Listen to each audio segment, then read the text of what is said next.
What's up, Heat Nation? Welcome back to another episode of the Miami Heat Roundtable. My name is Amir, joined by the entire crew today. Excited to see the guys. It's been a while since we've chatted with the entire group. So we got Trent. You can find him at Miami Heat Network. We got Ernest. You can find him at Miami Heat Talk. And of course, we got Martel. You can find him at the Miami Heat Zone podcast. So been kind of boring. Right now, we're in between the All Star break and the next game for the Miami Heat, which is going to be on Friday against the Pelicans. So, not a lot of news, not a lot of things have been going on. And quite frankly, I'm sure we all miss basketball a little bit right now. But this past weekend, we were able to watch, or I don't know about you guys, I didn't watch the All Star game, thankfully, but it was All Star weekend this past weekend. I did watch the Saturday night, like, skills challenge, 3-point shootout, and dunk contest. We could talk about that a little bit because we know some guys from the Heat represented All Star Weekend. But overall, man, it was trash from what I heard of. So thank God I didn't watch the game on Sunday. But again, Jaime Jaquez was in the dunk contest, and Bam was in the All Star game, and then also Alonda's Williams actually played really well in the Rising Stars game. So we could talk about that. So did any of you guys watch? We'll start off with whoever wants to go first. Man, Like, what are your thoughts on All Star Weekend, man? bro, listen. Cancel All Star Weekend now. That shit is crap. Bro, I was watching this All Star game. I was excited. I had work that day. I worked the 9 to 6 that day, right? The All Star game was at 8 o'clock. I'm like, all right, cool. I'm going to come home, take a shower, eat, watch the All Star game, make some content out of it, blah, blah, blah. I'm thinking it's going to be pretty good because last year I enjoyed it. Yeah, this shit was fucking trash. Bro, they need to cancel the whole thing. The only thing that was entertaining to me, at least, was Steph versus Sabrina in the 3-point contest. The dunk contest was horrible.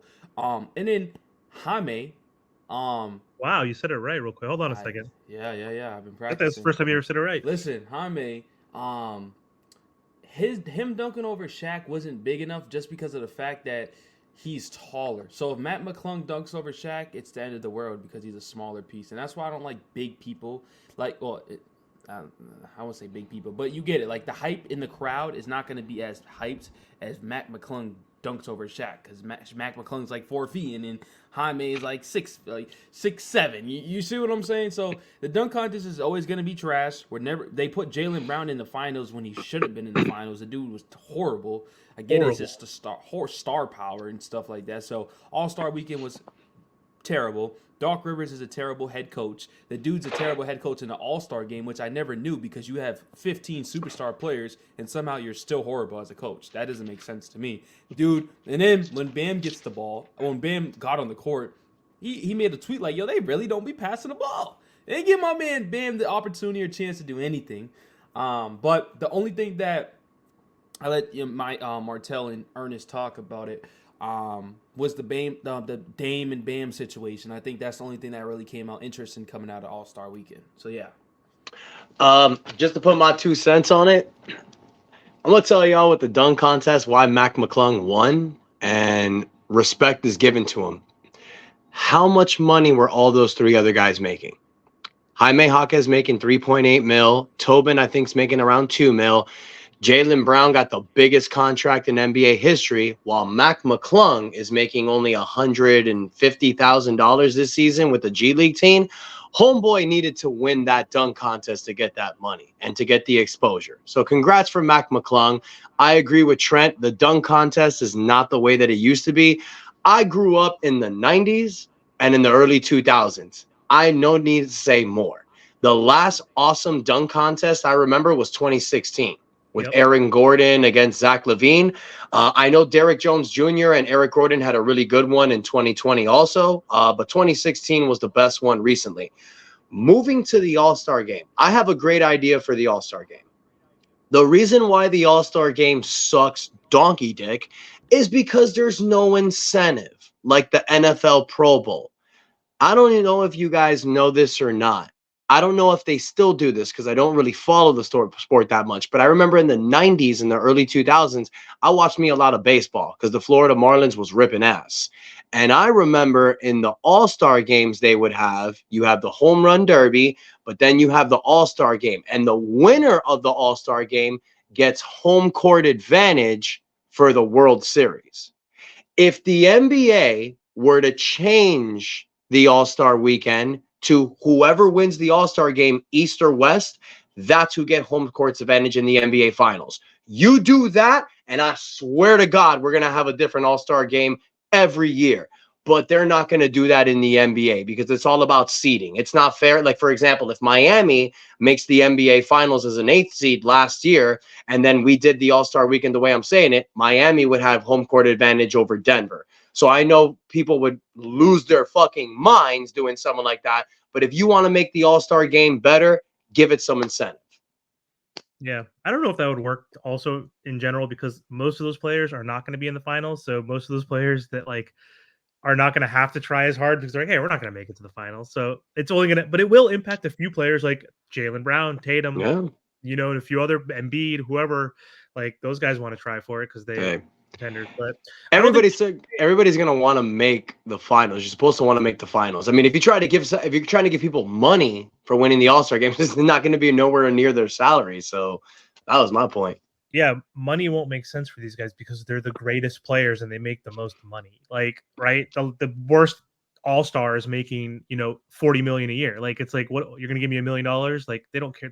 The money can't. That's a good idea. I think there needs to be some other ideas to make it competitive, I guess. But yeah, I don't know. I didn't watch a single minute and I'm glad I didn't. And that dunk contest, don't get me started, Ernest, because I'm a 90s kid and 2000 kid. And when you're doing dunks that they did in the 90s, which is just a basic type of windmill, like, come on, it's 2024. Like, and all they did was jump over a guy. Like, how many times do you have to jump over people? Like, that's like, there's no creativity. Like, Jaylen Brown was the worst and made it to the finals, right? I mean, Jaime might have been the second best, right? Or even third best. It was between him and Toppin. But either way, even Jaime disappointed me, bro. Like, what the fuck, dude? Where's your creativity? Do something chill. Like, I don't know. But Martel, what did you think? Did you watch any of this stuff over the weekend? Any thoughts? I mean, there's just no love for the game. Like I know y'all, want to talk about money and all these other things, but there's just no love for the game. We shouldn't have to pay these guys more millions of dollars to put another ball through a hoop. Why is Duncan not in the 3-point competition? Jaime did okay. I mean, I just think that to change that whole dunk thing, they need to actually put NBA stars. So people like LeBron James, he should be participating in it. I don't understand why we have to convince people. And then, like I said, like it really just comes down to the love of the game. Because trust me, all these other prior All-Star games, you would see players compete. You would see them play. I'm not saying obviously go balls to the walls, to where people get hurt, but there's just no love for the game. That's it. Yeah, I will say this though, right? Yeah. Let me say this, right? This All-Star game, they didn't even try in the fourth quarter. At least other All-Star games, they tried, their target score. This one, they didn't even attempt to try. The game was already over at halftime because the West didn't do nothing. East was just going crazy. So like that was an annoying part. But I will say, right, because I look at both point of views, right? So I've been in school more recent than you guys, right? So this is their break, right? They look forward to this break, right? So I remember when I was back in high school, we had this break, and I'm like, yo, we're looking forward. We're gonna relax. We're not doing nothing about it. Da-da-da-da. So to them, another point of view, and I understand each one of your sides because I want people to compete too. But they're like, you know what? I don't gotta play basketball for real. I've been doing that. You gotta realize these NBA players are practicing every day. They're with their team every single day. They don't get no time to themselves at all. So this is the time they're like, you know what? I'm around people I never get to see. They're not around LeBron. When do you get time to be around LeBron or like any of these other star players? Like meet up with your old friends. So that's why I think they don't really take it too serious. And the players spoke out like, this is just a break for us. Like we don't care. And it sucks for the league, unfortunately, because they're still trying to make money off this for Adam. So they're trying to make money off this and stuff like that. But I understand from the players' perspective, LeBron was playing in the All-Star game, and he's not even about to play in the next game that they're supposed to play in a real game. He's hurt. Like literally the Golden State Warriors, his ankle's still messed up and stuff. Like he's not gonna play. He still needs treatment and stuff. So these players are not gonna go berserk. They're not gonna go try hard. It is what it is. I don't think no one's gonna fix it. And we're just going to have to keep living with it. I think it's cool, though, when they keep adding, like, a little events like Steph versus Sabrina. I don't know. I really like that. I found it very entertaining. She was not missing. She was wet. She almost That was Steph. probably the most entertaining part of the weekend. Yeah, so that's what I thought, man. So I think All-Star Weekend is pretty much dead. I will say, though, Dame wants to go to Miami. I don't care what anybody says. He wants to play for this team. Dame wants to play for Miami. And don't be surprised if some Dame lands on our team. I don't care. He's landing on the Miami Heat until when his career is done and over with. He's playing with this organization. He's playing with this team for a fact. I just know it. Well, that's a great segue. Yeah. He is not happy. He is not happy in Milwaukee. I know for a fact he's not happy over there. He's not. But yeah, I just that's just my opinion. Yep, Ernest, what happened? We saw like a report come out after or during All-Star break. Dame was interviewed by someone, and he was asked, "What's your optimal starting lineup? Who would you want to be on your starting five?" And none of his teammates were on that list, but someone was on that list with this boy right here, Bam Adebayo. Look, I did a video about Damian Lillard not coming to the Heat recently. We all talked about it in the offseason. We all know that Dame Lillard wants to be in Miami. He don't want to be in Milwaukee. I mean, where would you rather live? Milwaukee or Miami? No disrespect to people who live in the state of Wisconsin. No disrespect to Milwaukee. I love that 70s show. I'm a huge fan of that TV show. It's based off of Wisconsin. Y'all have your cheese, and that's cool. But you can't tell me that this dude who was living in Portland for 11 years, he wanted to be in Miami, demanded to come to Miami, and at the 11th hour, Milwaukee swoops in and steals him. Of course the dude ain't happy. He's going through a divorce. Where do you think you want to go through in a divorce? That cold-ass weather in Milwaukee or seeing the sixth man of the Miami Heat, the big booty Latina women that live down here? Who would you rather be around? Of course he wanted to be with the Heat. He's upset. He's annoyed. He won the three-point contest and the All-Star MVP to shut everybody up that was talking crap about him. Trent, I don't agree. I don't think he's going to get to Miami. It's just not going to happen. He was the one that did it himself. Be a man. If you want to say you want to go somewhere, be a man and stick with your guns. He bitched out. Portland didn't want to send him to Miami. He should have done what James Harden did. He should have stayed his course. He should have continued to play chicken. He was the one that pulled out at the last second. He was the one that said, send me to Milwaukee or Brooklyn if you don't have anything in Miami, and they did. So he shot himself in the foot. Heat fans, we done with Lillard. You're gone. Goodbye. That dream is over. Move forward. Yeah, but I will say, not to cut you off, Martel and Amir, Dame's personality is not like that. James Harden's a drama queen. He's a drama queen. He does whatever it takes to do whatever it takes. And honestly, where has it got him? And unless he wins a championship with the Clippers, all that drama queen stuff hasn't done much for James Harden. It got him to the teams that he wanted to play for, but they all been disasters, right? True. So Dame's just not that type of guy. And I think I didn't know y'all back then, and I kept preaching this when Dame's trade saga and stuff like that. I said, why? They asked me in the comments, why isn't he doing what James Harden is? That's not who Dame is. Dame's always a stood-up guy. He's on loyalty. He's on respect. And he's about morals. That's who Dame is at the end of the day. And I think that's why he didn't do that. It's like, okay, if you can't get it. But also, we can't blame Dame also. We got to look at our front office. They played a big factor in this shit. They thought they're the big dogs. They like, if you want to play for us, you're going to come play for us, and we're going to give you whatever the fuck we want. Okay, Portland said, okay, I'm going to ship them off over here. So you got to look at the front office. You got to look at Dame, and you just got to look at whatever. It's over now. But there's just several sides to it that I think it's not just Dame's fault or maybe fully Miami's fault. So we don't need to always throw the front office under the bus because yes, they piss us off. We can critique them at times, but would you want the front office of the Portland Trailblazers and the Memphis Grizzlies and all these other poverty franchises that have never won a championship? No. So it's also Joe Cronin. Like, thank you for saying that Damian Lillard is obviously a different person than shitty ass James Harden, right? So obviously James Harden has no problem burning bridges, obviously, compared to Damian Lillard. But to Ernest's point, though, he did back out and say, all right, this consolation prize is fine with me. I'll play with Giannis because Giannis is someone he did want to play with. So Ernest is correct. He did back out to a certain degree. He could have pulled the James Harden if he ultimately wanted to play with Bam. And it seems like he kind of does. Because why would you say Bam Adebayo and not even, first off, Giannis, who's also one of the best players in the NBA, his teammate, which is funny that he left him off.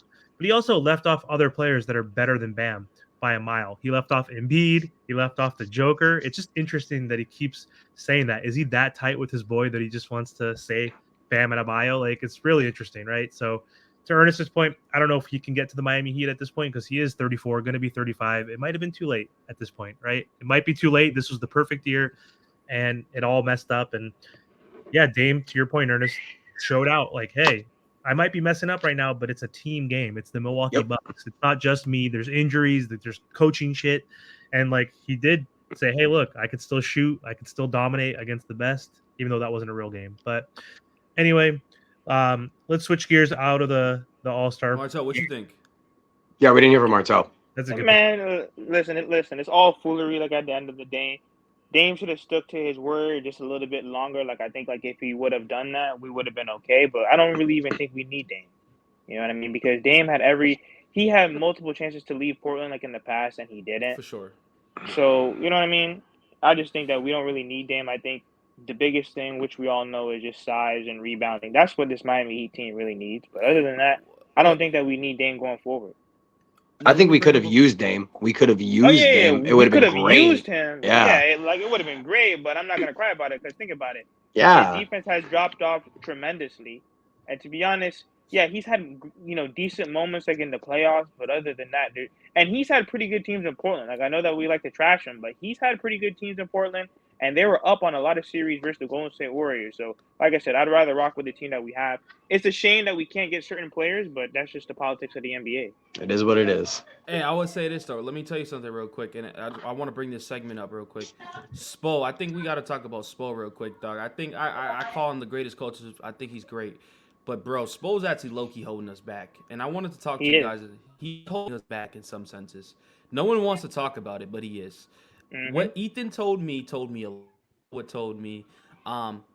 Bam made a joke. I made a video out of it, but I think Bam's telling the truth, and I get both sides. I was like, Bam don't want to shoot consistent threes because there's nobody in the paint that can get a rebound. But what he's saying, there's always some truth to it. He pretty much says, tell Spo, show him the clip. Spo's not letting Bam shoot the fucking three. Don't tell me why, because the best centers in the league are shooting threes in this league. Cat, fucking Jokic, and B, they're all the best. I think he needs to add that to the game, but I get the other side of it too. And then Spo wants to play smaller. Like, there's a lot of little stuff that he does he nitpicks, and it's frustrating because, like, bro, stop doing all this nitpicking and let's actually do something to freaking win. Because, like, we could talk about this front office does this and that. We haven't won. That's all that matters to me at the end of the day. We got to win. And we haven't done none of that shit. So, I mean, that's just my I said before the season, if Bam has an offense like Chris Bosh, he's an MVP candidate. Yep. Hands down. It's not his game. I know he can hit the three, but it's not his game. And we've talked about this before. Why doesn't Bam shoot threes? Who the fuck is going to pick up the rebound when he misses? There you go. There's your answer. And that's back to Spo, though, because remember what Ethan said. Remember what Ethan said about if Riley wants somebody 6'10", but Spo's like, I don't want that. I want to play a little smaller. If Ethan's but there's nobody. There's nobody. Like, that's the thing. Because we have to remember, you guys, it's not like the Heat doesn't want to pick up a big guy. Even Ethan said they do. There just wasn't anyone available. We went for Dame all off season. There was nobody else we were trying to get. There was Christian Wood. There was a few guys. They signed with other teams because Miami was waiting for the Dame situation. It blew up in our face after he wasn't available. There was nobody left. So what are you going to do? Then the buyout market. What can we get now? Robin Lopez. Is he going to play? No. Like, was Thaddeus Young or Danilo Gallinari going to play in this team? No. That's why we picked up DeLon Wright, because Rozier's hurt, Richardson's hurt, so we're going to need somebody to play those positions.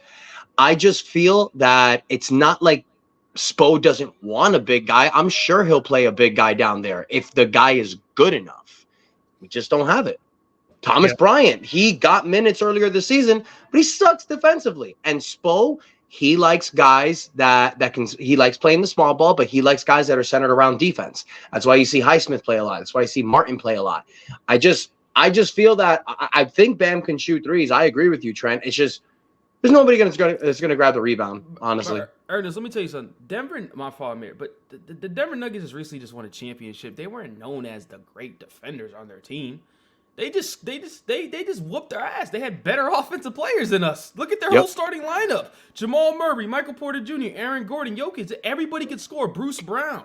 You just said right there, you have three guys in the front court that are all 6'10" and above. Yeah, that's true, right? But guess what? They're also very good offensive skill. Like Michael Porter Jr., don't leave him open, right? Mm-hmm. Aaron Gordon was always a proven scorer back in Orlando days. and he still has it to this day. Like that team, just like bro, I tell you guys this all the time. This is a scoring league. This is just a scoring league. That's it. Like you just scored. You just seen the All-Star game. I get it. They don't play defense, but they just scored 200 points. That's what the Miami Heat need to do, bro. And that's got to fall on guys like Tyler Hero and Duncan Robinson. Like, if we want to compete with the best in the playoffs, you need our guys that can put the ball in the hoop to put it in the hoop. And one thing we need to start focusing on the second half of the season, I saw Tim Hardaway today on the OGs podcast with Mike Miller and Udonis Haslem, and he was right. Terry Rozier needs to get this ball more in the second half of the season.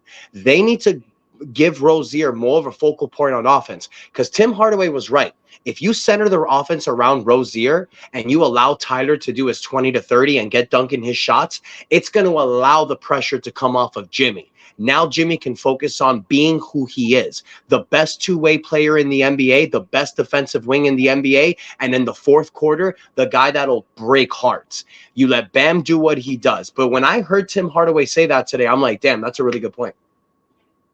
For sure. Just to counter some of the stuff you guys have been saying, I'll try to go reverse order. So defense is important, though, because the Nuggets last year, Trent, and this year were one of the only few teams like Boston that were top 10 in offensive rating and defensive rating. So they were obviously a better offensive juggernaut with Jamal Murray healthy, Yep. Joker one of the best. But like overall, they were a top 5 defense. So like I know offense matters more. It's a scoring league now, but defense still matters. And I could tell you a stat. In the last 2 weeks, the Miami Heat, in the last 8 games, we were 6-2 before the break. We were the 3rd best defensive team in the NBA in the last 2 weeks. So again, offensively, we're dog shit. We're 25th. We can't score. We're like bottom in the NBA in scoring. So defense still is important. But to your point, if we're going to win, we need to be good at defense and offense. So, of course, to what Ernest was saying about Terry Rozier getting the ball more in his hands, Duncan getting more minutes, shooting better, all that is definitely important. But also going back to the Bam three-point shooting thing, I think that's all BS. Like, if Bam wanted to shoot threes, Eric Spoelstra is not going to stop him. Like, also, we're talking about who's going to rebound. It's offensive rebounds. We're horrible at offensive rebounding, even with Bam right now down in the post. We're ranked 20th. We're 29th in defensive rebounding. That's why we always talk about we need to upgrade in size. We're 27th overall in rebounding. So who cares if Bam's shooting threes? Make them at a high clip, then it doesn't matter because it's hard to offensive rebound in the NBA, right? Like it's easier to get a defensive rebound because you're in position. So yeah. I understand what you guys are saying, obviously, but also it's a psychological thing with Bam right now. He's not the greatest shooter. He's been developing slowly and slowly. Like when he first started and he was playing behind Whiteside, he was only a dunker, only in the dunker spot, only hook shots, couldn't shoot, couldn't do any turnaround fadeaway, no mid-range. He's developing it, and he will. He's still 26. Chris Bosh was a little bit older when he came to the Heat, and if he can shoot like Chris Bosh, to your point, Ernest, and like shoot consistently from the top of the key, from the corners like a Kevin Garnett, and then eventually extend it to the three-point range, he's going to be unstoppable. But he's not an offensive player. You can tell it's in his mindset. Like, imagine, Trent, you're a hooper. Ernest, you play. If you're not like the greatest shooter, you usually drive and attack the rim, right? And like, shoot, and you're inconsistent, you do hesitate psychologically. So I don't think he's going to get punished, and Spo says that shit to him. It's just not his most effective part of his game yet. Yeah, I mean, Chris Bosh didn't become a three-point shooter until towards the tail end of his career when he was in his 30s. And with Bam, I don't think he needs to do that. Like that, you develop that part of your game when you get older. Like when you're a guy that can get to the paint and finish, you don't need the shot. Like it's great to have it, like Vince Carter and Tracy McGrady. But when you're a guy that can finish at the hoop at that size, you really don't need the three-point shot. Now, I agree with Trent. Some of the best centers in the NBA are centers that can hit threes. It would be nice if Ben has that part of his game, but the fact that he doesn't take that many three-point shots shows me that that's not an element of his game. It definitely can happen towards the future, but I mean, and if we say that Bam's not an offensive player, I mean, the last 2 to 3 seasons, he's been averaging about 20 points a game. So to me, that's an offensive player. If you can average 20 points a game, you're a fucking scorer. So Bam, Jimmy, and Tyler are all averaging over 20 points a game for the last 3 years. That's a ceiling, though. We know that's a ceiling, but he's a damn good. Not many people get 20 points per game. I mean, a lot of people do, obviously. There's like 70 people that can do it, but how many players are in the NBA? So that's a good point as well. I mean, I'll bring this point up, though, because I played ball my whole life.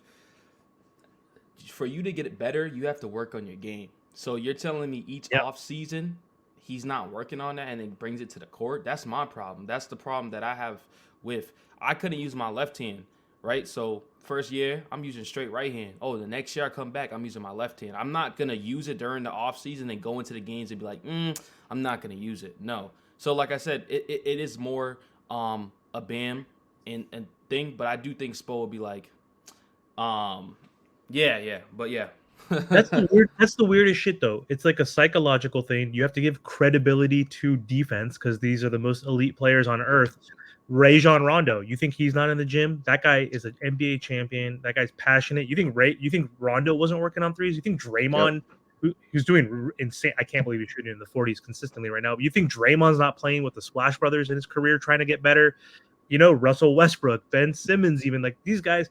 Their office, we go to an office or we go to a work site and that's like our job. Could you imagine if you're like, all right, I gotta go to the office, gotta go lift some weights, I gotta go shoot a million shots, like we're in heaven, right? So like they're trying, but there's different elements, right? There's just some players just can't shoot like a Steph Curry, and I don't even want to say Steph Curry, like some people just can't, like a Rajon Rondo like never got much better at shooting. So it's a weird thing. It's like a psychological thing, but then also you have to give credit when the lights shine. There's that element. There's different variables. But anyway, this was good that we hopped on because, again, we didn't know what the hell we were going to really talk about. Because individually, it's harder when there's no games going on. But, like, when we get together, this was fun. Like, we just shoot the shit and we start talking about the team and we think about different things, which is good. So I'm happy that we were able to hop on today and give you guys just a quicker, I guess it's not a quick video. It's 26 minutes. We're at 26 minutes, but this is a shorter video for a roundtable. But we will definitely get back to you soon once the NBA starts on Friday. We have a 4-game road trip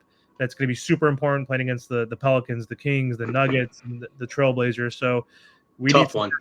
Yeah, it's going to be a tough road trip. And the month of March, though, it gets a lot easier. So we talked about that before. We have a lot of easy games. I think we have like the 5th or 6th easiest schedule for the remainder of the year. So that should be music to our ears, and hopefully we get healthy in time. But also, do you guys know if Jimmy Butler is playing and Terry Rozier? I don't think I saw any. No updates. No updates are given yet. I think they're questionable right now. I know Richardson's out. Richardson's out. He's going to be out probably for another couple weeks. But is it any word on Jimmy at least? Because obviously he's not hurt. So Nothing yet? He'll probably come on like on Thursday. Usually, like a day or two before. That's when injury reports come out. Okay. Well, we know he's on IG now, working out, like trying to get back into shape after he hasn't. I think he'll be good to go, ready. Maybe not the game against New Orleans, but one of the games in the trip, hopefully. He better be. We need him. But anyway, it was good talking to you guys. Thanks for hopping on, and we'll come back hopefully this weekend or early next week. Well, before we close off, everybody remember Miami Heat Network. Team to be Miami Heat Talk, and I know Martel dropped off, but the Miami Heat Zone podcast. Don't forget to like, subscribe to the channel, subscribe to all 4 channels. We're all trying to do big things to give you guys updates. Please continue to love, continue to support. Until next time, guys, Miami Heat Roundtable out. That's enough said. Peace out, guys.